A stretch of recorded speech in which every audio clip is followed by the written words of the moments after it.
we got some more drama coming out of the World Cup in Qatar. So this is in the Herald Sun. They say, Qatari doctor's response after U.S. journalist is barred from World Cup match over rainbow shirt. So I'm going to read this to you in a minute. You got these, let's keep it real, goons in Qatar who are sort of leaning into their shittiness and their bigotry. So you've had a bunch of people get banned for rainbow-related attire.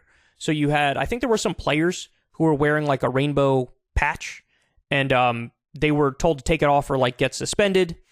You have just regular run-of-the-mill people going to watch the game who've been told, no, you're not allowed to wear anything rainbow.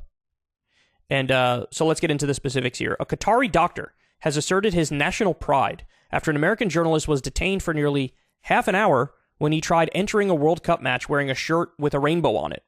Grant Wall, who runs a Substack covering soccer, posted to Twitter that he wasn't let in Monday's U.S.-Wales match because of his shirt.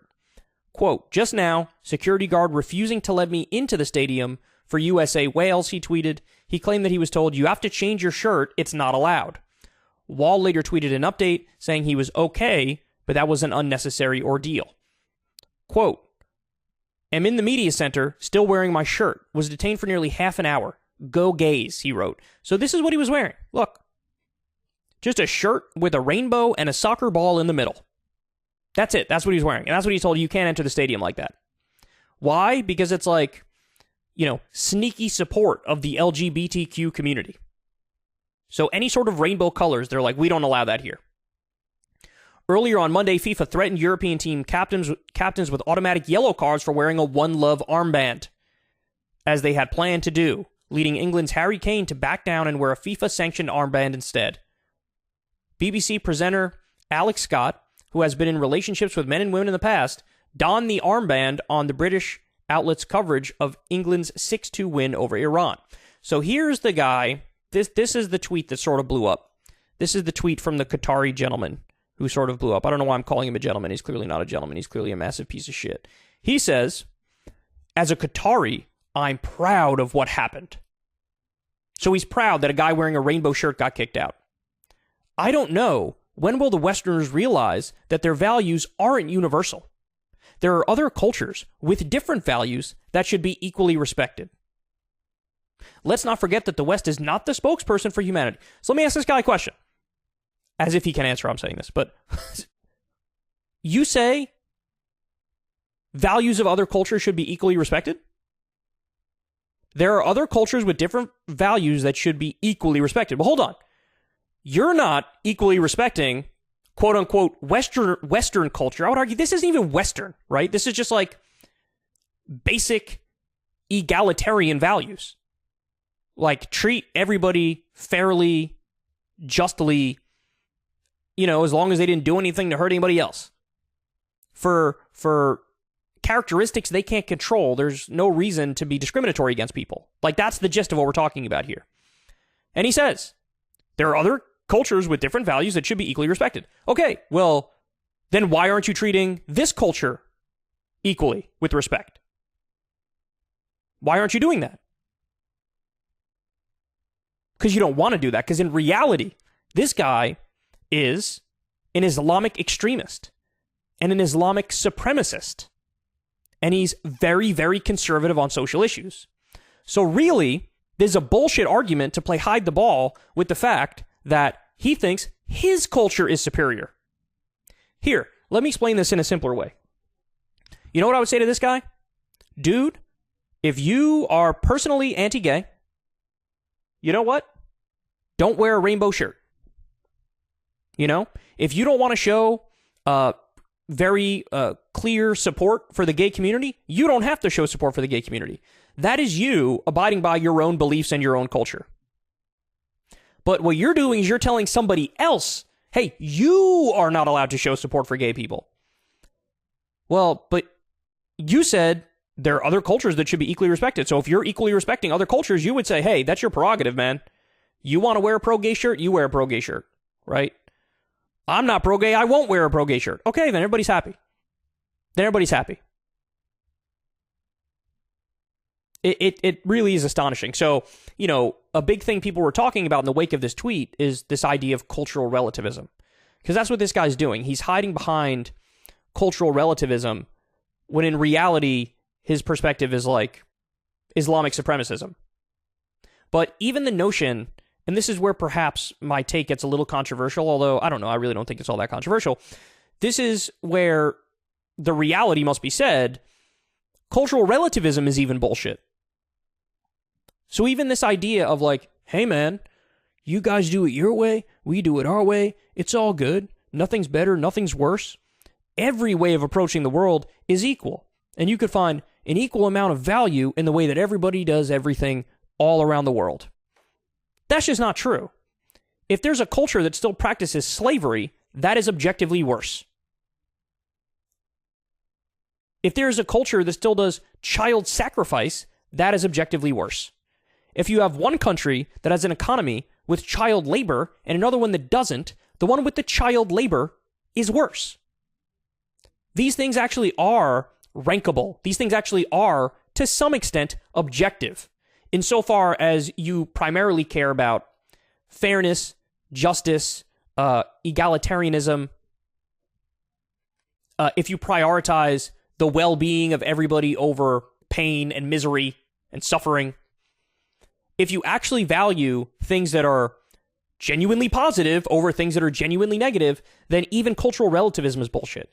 Clearly, I think any sort of fundamentalist religious worldview and extreme social conservatism, that is objectively bad, but also cultural relativism is bad.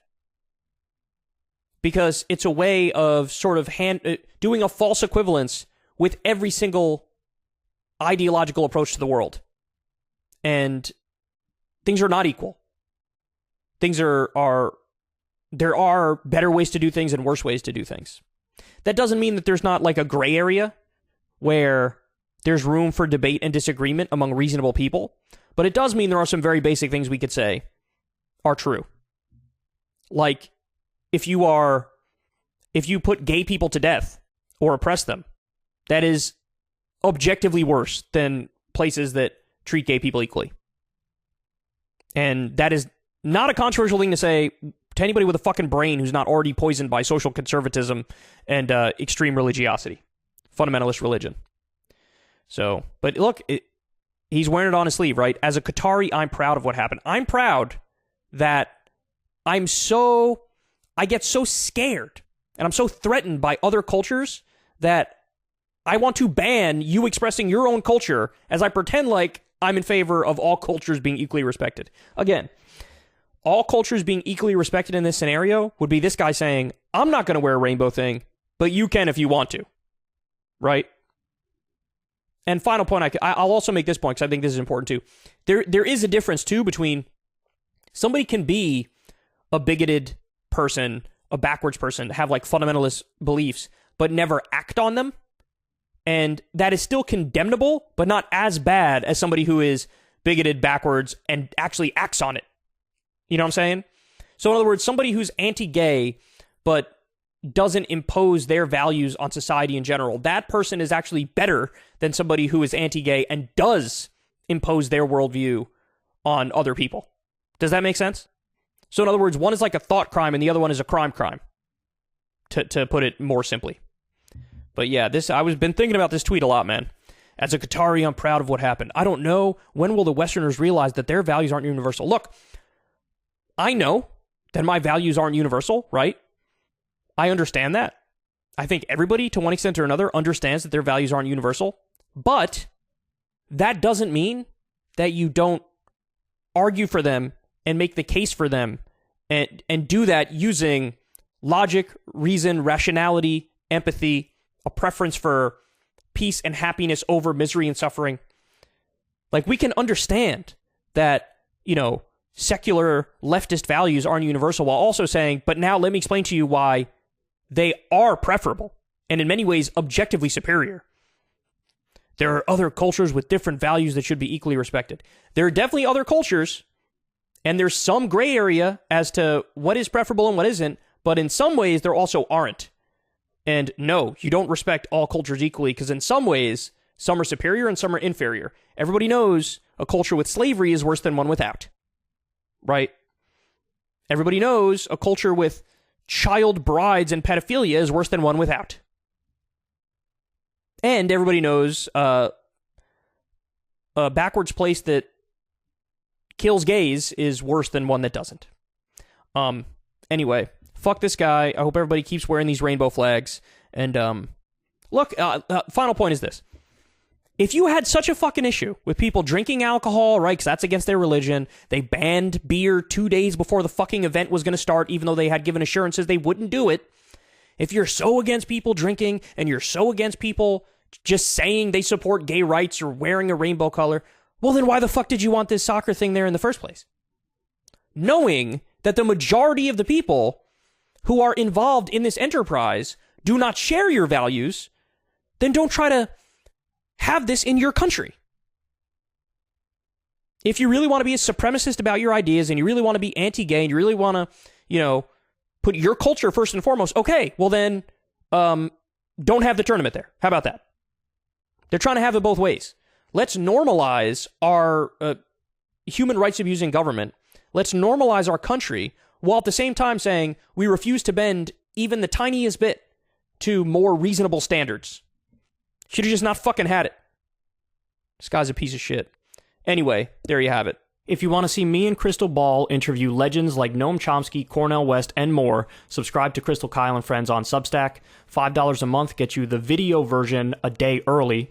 Remember, we take 0 ad dollars for this podcast. Or you can sign up on Substack for free and get the audio version a day later. Link in the video description box below.